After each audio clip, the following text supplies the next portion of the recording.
Hello GCSE students, this is the History Boys and it's the second scene. Let's share the screen and get started. So the general setting is a sixth form classroom in a boys' school in the 80s in the north of England. When Hector first comes in, a figure in motorcycle leathers and helmet, the stage is empty. His sixth formers, 8 boys of 17 or 18, come briskly on and take Hector out of his motorcycle gear, each boy removing an item as he does so, presenting it to the audience with a flourish. Les gants, l'écharpe, le blouson d'aviateur, le casque. Permettez-moi, monsieur. Bien fait, mes enfants, bien fait. Okay, that is the scene. You'll notice that as I read it, I tried to put on different accents, albeit mostly French, of course, and skipped some of the stage directions because we don't see those when we're watching the play. We don't read them, that is, we obviously see them as actions. Now, let's just quickly go through it because this is our introduction to the character of Hector. And if we understand the character of Hector at the beginning, and in terms of how he is established, then we have a good chance of nailing much of the text, really. Hector is the heart of the text. So, lots of information piled into that first section. It's the sixth form. It's the 1980s once more. I said in the previous video about how we have, great big 1980s anthems, Rio by Duran Duran. Go look it up. When Hector first comes in, what's he wearing? Our first impression, motorcycle leathers. What kind of weird eccentric teacher wears motorcycle leathers, we must think. And he walks onto an empty stage. And in most of the productions, the stage then casts him in spotlight. He is the center of attention. And in case it wasn't clear that he is our hero, through where he is placed and the spotlight, his name gives us a clue. Hector, like the hero in the Greek story of Troy, that's who he is. He is the central protagonist and the hero of our text. Why is Hector heroic? We will come to find it's because of his values and his teaching philosophy. Knowledge for its own sake is what he celebrates, what he symbolizes, what he represents.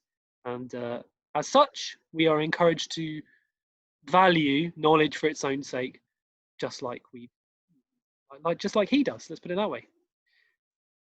So the boys who walk on are older, 17 or 18. The question at the bottom here says, why is this significant? Well, because some of the context around the text is interesting.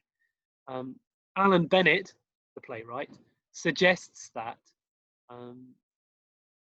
the boys do their Oxbridge entrance exams, their entrance exams to get into Oxford or Cambridge, after they have got their A-levels in his text. Why do they do that? Because that's what it was like when Alan Bennett was doing his A-levels. You did your entrance exams afterwards.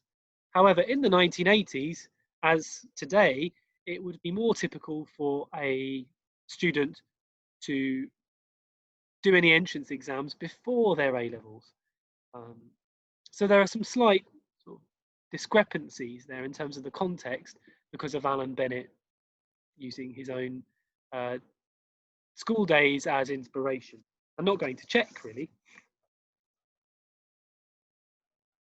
So they remove his motorcycle gear, and each boy removes an item of his clothing. Already this is quite unusual. I don't suppose there are too many of you who are going off taking your going around taking your teachers' jackets off. So it's a sign of their intimacy, a sign of the esteem in which Hector is held.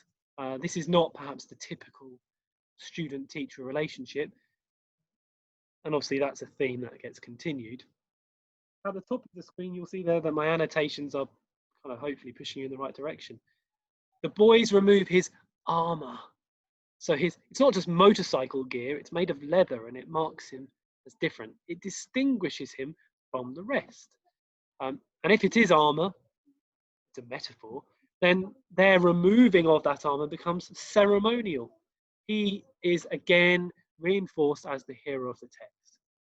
That they take off the clothes, take off the helmet, take off the gauntlets, take off the scarf, that they take these items off with a flourish and present them to the crowd. Here is my hand gel, and I present it to you as the most precious item here in 2020.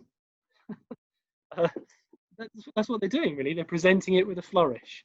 So, what are les gants? They are gauntlets. Gauntlets being the metal gloves that a soldier in chainmail, in metal, would have worn.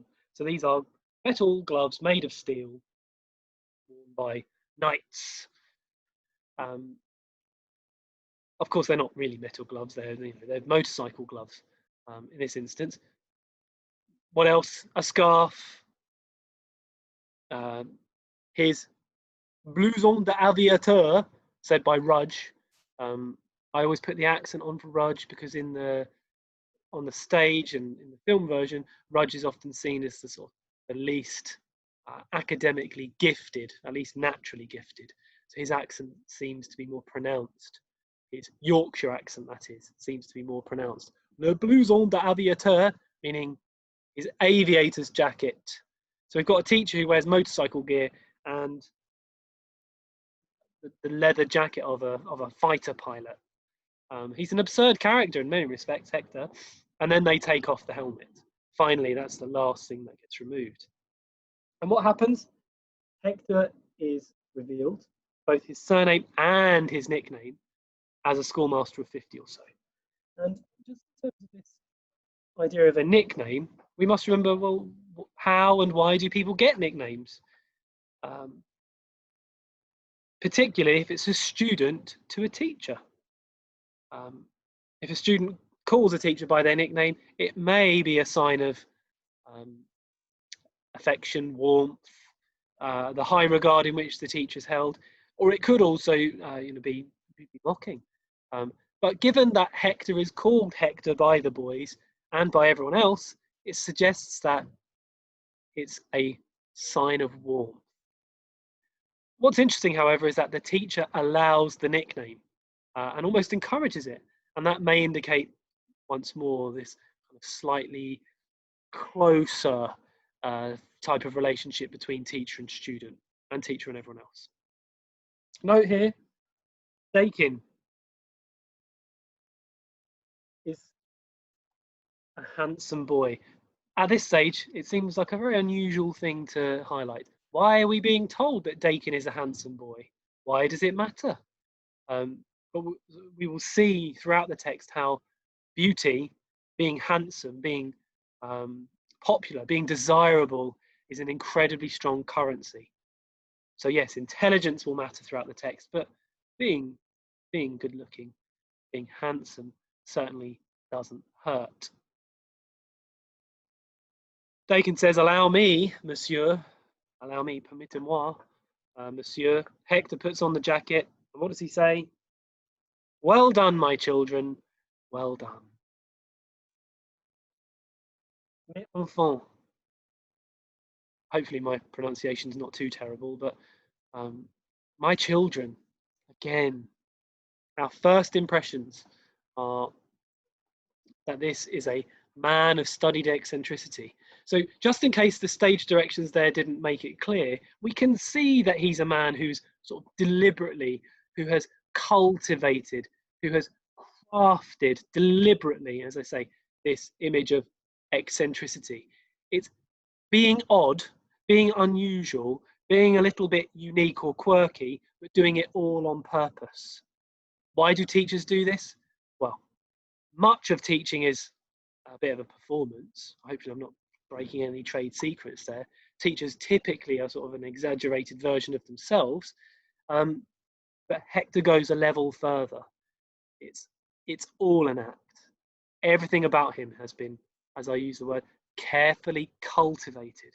And just in case it wasn't clear, he wears a bow tie. So perhaps one day, Mr. Fitzgerald, I'll come in one day wearing a bow tie just to show what a crazy guy I am. Right. Yeah, and I laugh at it because it would be like an obvious choice to go out of the way to do it. And the final example of Hector's character being made clear, and the boys, and the expectations that they have of one another, is the fact that it's all in French. So the first utterances, the first thing we see on the stage is boys taking off the clothes, presenting it to the audience, but speaking French. We've gone to see a play called The History Boys, but they speak French. So just in case it wasn't clear that this was a play all about knowledge for its own sake, showing off, the very first scene makes it clear. Look, here these boys are showing off their knowledge, speaking French because they can, holding the teacher aloft, putting him on a pedestal. And that's it for this scene. Until the next time, bye.